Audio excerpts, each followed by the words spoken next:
Welcome to Mamahood After Trauma. I'm Emily, your host. Here we share strategies and inspiration to help you heal and grow with kindness and understanding. Let's dive in. This is Mamahood After Trauma. Hey there, Mama. Before we dive in, I want to remind you to grab your Unlocking Peace Guide, a free resource designed to help you start creating calm, reclaim your peace, and manage your triggers with ease. Head over to my website, the link is in the show notes, to download it now. Hello, Mama, and welcome to this episode of the Mamahood After Trauma podcast. I am thrilled that you have taken some time out of your busy mama schedule to tune in and listen. Today, we are honored to be joined by author Gabrielle Martin. Welcome. Hello, thanks for having me, Emily. Oh, thanks for being here. It's a pleasure. So, let's dive in and have you share a little bit about how you came to share your story, write your book, and we'll go from there. Okay. Well, the book is entitled Hold My Hand, Mama, and this was not I did not seek out to become a writer in the midst of my wild, crazy life.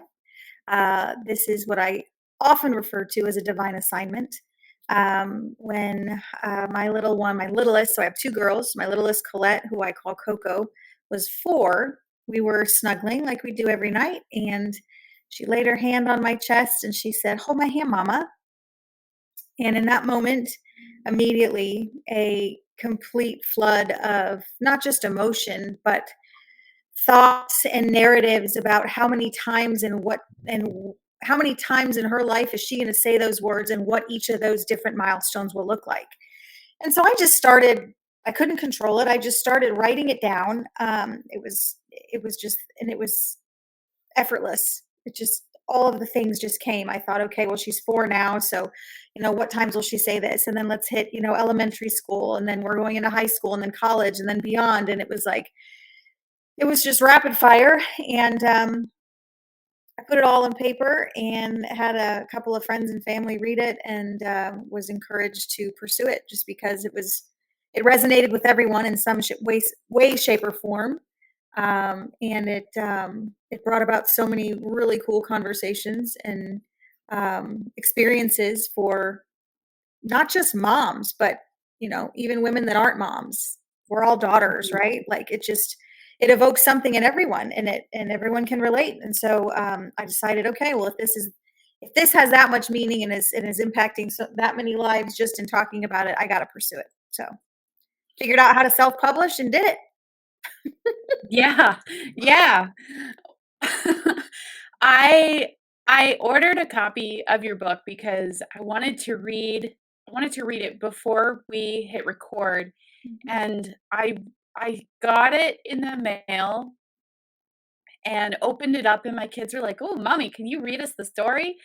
And so I read my kids the story, and as a mama reading it to my kids, it was there was that side of it, but then also reading it as a daughter Mhm. of and a trauma survivor who's had the experience of not having that type of relationship with my maternal figures. Mhm.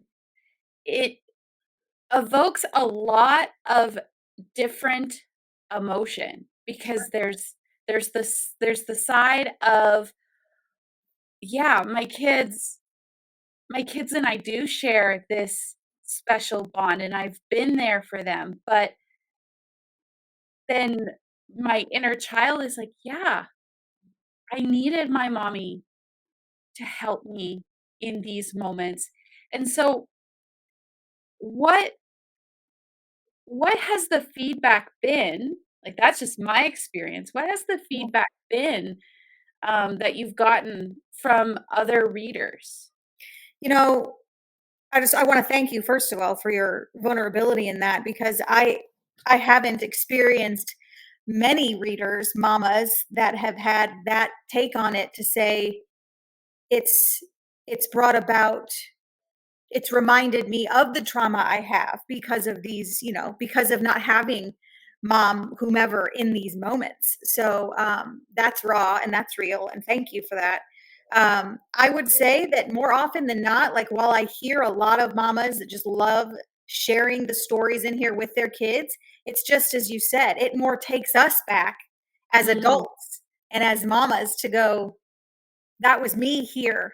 That was me when, I have one of my favorite, I love watching moms read it for the first time. And in the beginning of the book, that was one of my things was, can I watch you read it? And can I maybe record you reading it so I can get that raw emotion? And I had a mom, and most often you'll get the responses at that end moment, when they're walking the mother through her final moments. And that's when you really start to see emotion. But I had a specific mother, two grown kids, boys in college, and she's doing fine reading it, and she gets to the page of the college scene where the mom is helping her load into her dorm and getting ready to say goodbye, and she completely broke down, like, to the point of couldn't get her words out. Like, and so you don't know what's going to hit someone. mhm. You don't know what those moments specifically for them meant. And then she just unleashed this story of how, probably some trauma there, how that moment for her of letting go and being on her own, will stick with her forever. And this just flooded right back to her. And so, yeah, it hits us all differently, but I would say it is more, I tell people it's more of a gift for the mama than it is for the kids, you know? Yeah, So, yeah. but yeah. So, how does it feel for you to know that you have written something that is helping mamas heal in a particular way? Again, it's such an interesting, I don't want to say spin, but take on it that you've given that. And I know when we talked in the beginning to say, you talk about trauma. I don't know if this, correlates with trauma and the way you have put this. Yeah, it is healing. It's absolutely healing for us to share memories, and healing is about connection, regardless of who Mhm. that's with or how you do it. And so more than anything, I'm honored when I hear that. Um, Again, my intent with writing it was not money centric, egocentric, nothing. It was, holy cow, I truly have something that's meaning something and impacting people's lives. I need to share it. And so if it does that in the healing realm, then heck yeah, let's go. you know? And if you can do that, and you can work through that yourself through the book, but also share it and get ahead of it with your own kids, I think it's a win-win. Absolutely. So, And so, something that Gabrielle and I have decided to do, for listeners of the podcast, is that we are going to host a giveaway. So, we are going to be giving away 3 copies of Gabrielle's book, Hold My Hand, Mama. It is a beautiful, um, children's story, but it's more for mama than it is for the kids. Kids will enjoy it, but mama will too. yep. So you can enter the giveaway, by sharing this episode, um, and going to either Facebook or Instagram. The links will be in the show notes below. And following both Gabrielle and myself, our handles will be, as I said, in the show notes below. And the winners of the giveaway will be announced on November the 1st, 2025. Okay, so full instructions are in the show notes below, but Gabrielle and I want to share her beautiful book. Um, wasn't intended to be a healing tool, but it is. And it's beautiful and authentic and real. So thank you so much, Gabrielle, for offering, for agreeing to do the giveaway, first of Of all. course. Um, what tips do you have or words of wisdom that you can share with our listener today that she can take on her journey? Oh boy.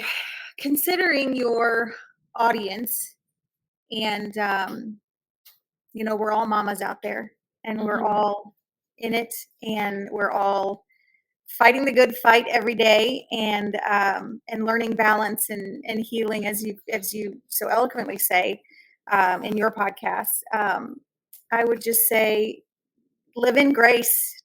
I today's a really great example of this. I found myself this morning struggling with getting on with the day, and just struggling with that, taking that next step to, find the ambition, find the inspiration, whatever it may be, uh, to get on with the day. And then I started sitting in that, like, and then letting myself, like, letting it bog me down and like, feeling unproductive. And then then our self talk sets in, right? Mhm. And then I'm just hammering myself, and just thinking, it's okay sometimes that we stop and we pause. And I've said this before too on other podcasts, where one of my favorite things to remember is it is completely normal and acceptable for us to need to rest and to stop and to give us that break. Don't quit. But if you have to stop and you have to breathe and you have to take a moment, this life ain't easy, No. especially us working mamas. And I just think that we got to give ourselves grace. So whatever it is that you're out there pursuing or juggling, be it kids, career, family, whatever, it is okay to stop and breathe and then pick up and move on when you're ready. So that's my advice. Lovely. That is lovely. I couldn't have said it better myself. Yes, it is okay to rest. As a mama, you need to rest. Have You to. cannot pour from an empty cup. As cliche as it is, Nope. you Amen, cannot sister. pour from an empty cup. There's Nope. nothing there to pour. You cannot pour from an No empty cup. substance coming out. You are right. You just get grouchy. Yes. Well, thank you so much, Gabrielle, for being on the podcast today. It was an absolute pleasure. Thank you. And make sure to go and enter the giveaway. You could win a copy of Gabrielle's book, Hold My Hand, Mama. So Yes, please do. thank you so much. Thank you and have a blessed day. Yes, you too. All right. Thanks for listening to Mamahood After Trauma. If today's episode resonated with you, make sure to grab your Unlocking Peace guide from the link in the show notes to start your healing journey with practical tools. Remember, Mama, you're not alone in this. Together, we're mending the past so mamas can mama in peace. See you next time.